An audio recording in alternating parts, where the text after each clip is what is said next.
ایک زندہ لاش کی طرح پھر رہا ہوں.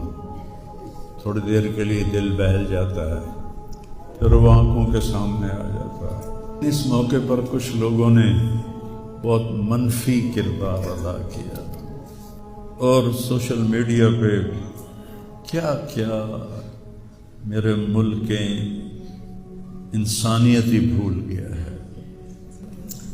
میرے بیٹے کی لاش میرے سامنے ہر وقت نظر آتی رہتی ہے، اور کوئی کہہ رہا ہے خواب جھوٹا بیان کیتا سوں، کوئی کہہ رہا ہے بیان کرنا والا کوئی جھوٹا ہے ہی، کوئی کہہ رہا ہے قرآن خوانی کیوں کیتی سوں، یہ تو حرام ہے، کوئی کہہ رہا ہے دعا کیوں کروائی سوں. سارا حلال حرام ایتھے ہی رہ گیا، اور صرف لائک لینے کے لیے جھوٹی خبریں، چند پیسے اکٹھے کرنے کے لیے